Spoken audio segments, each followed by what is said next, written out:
ఓం శ్రీ గురుభ్యో నమః. శృంగేరిలో afternoon lunch చేసుకొని ఇంకా హోర్నాడుకి స్టార్ట్ అయిపోయాము. హోర్నాడులో ఏముంది అనుకుంటున్నారా? అన్నపూర్ణాదేవి ఆలయం ఉంది. ఇంకా కాఫీ ప్లాంట్స్ కూడా ఉన్నాయి. ఇక్కడ అమ్మవారికి వడిబియ్యం పెడితే చాలా మంచిది అంట. మేము ఇంటి దగ్గర నుండి తీసుకురాలేదు, బికాజ్ మా బ్యాగ్ మిస్ అయింది. అందుకే అక్కడే వడిబియ్యంకి సంబంధించినవన్నీ కొనుక్కొని అమ్మవారికి పెట్టాము. అమ్మవారి టెంపుల్ ఎంట్రన్స్ ఇలా ఉంటుంది. మీరే చూసేయండి ఎలా ఉందో. ఎవరు ఫస్ట్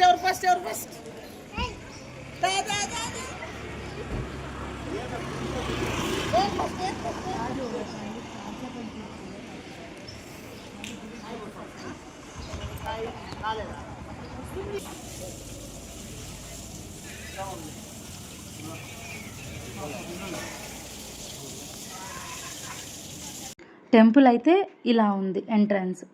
సో ఇప్పుడు మనం ఈ టెంపుల్ యొక్క స్టోరీ తెలుసుకుందాము. కర్ణాటక రాష్ట్రంలో చిక్మంగళూరు జిల్లాలో చిక్మంగళూరుకి 100 కిలోమీటర్స్ దూరంలో ఉంది ఈ హోర్నాడు ఆలయం. ఈ ఆలయంలో మొదట అమ్మవారిని అగస్త్య మహర్షి ప్రతిష్ఠించారంట.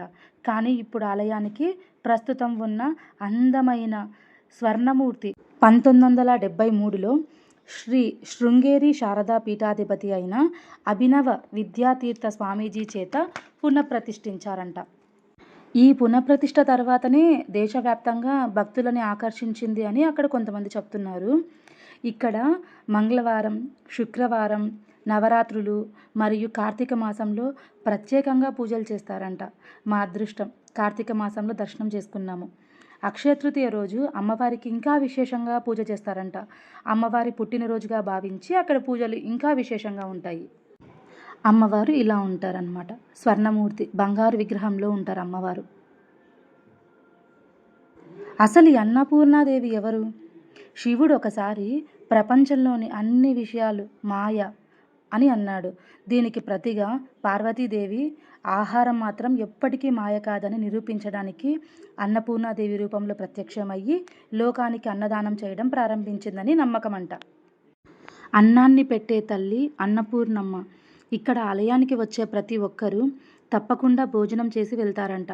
3 పూట్ల భోజనం తప్పకుండా భక్తులకి లభిస్తుంది. ఈ టెంపుల్ని ప్రతి ఒక్కరూ దర్శించుకుంటే వారికి జీవితంలో అన్నపానీయాలకు లోటు ఉండదని భక్తులు నమ్ముతారట. అందుకే ఇక్కడికి వచ్చే భక్తులు ఖచ్చితంగా ప్రసాదాన్ని భోజనంలాగా స్వీకరించి వెళ్తారట. మేము కూడా ఆచారాన్ని స్వీకరించి భోజనం చేశాము. మేము ఇంకా రిటర్న్ స్టార్ట్ అయిపోయాము.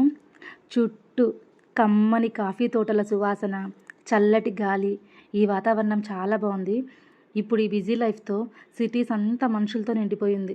కానీ ఇక్కడ చెట్ల మధ్యలో అక్కడక్కడ మనుషులతో నిండి ఉంది. దారి అంతా కాఫీ సీడ్స్ స్మెల్. కాఫీ తాగని వారికి కూడా ఈ వాతావరణంలో చలికి కాఫీ తాగాలనిపిస్తుంది. మేము కూడా ఒకసారి ట్రై చేసాము. ఫిల్టర్ కాఫీ అదిరిపోయింది. మేము కొన్ని ఫ్లేవర్స్ ట్రై చేసి ఇంటికి కూడా ప్యాక్ చేసుకున్నాము. మా ఫ్యామిలీస్లో కొంతమందికి కాఫీ అంటే చాలా ఇష్టం. సో వాళ్ళకి గిఫ్ట్ చేసాము. టోటలీ హోర్నాడు చాలా చాలా చాలా బాగుంది. Thank you so much for watching this video. Please like, share and subscribe to this channel.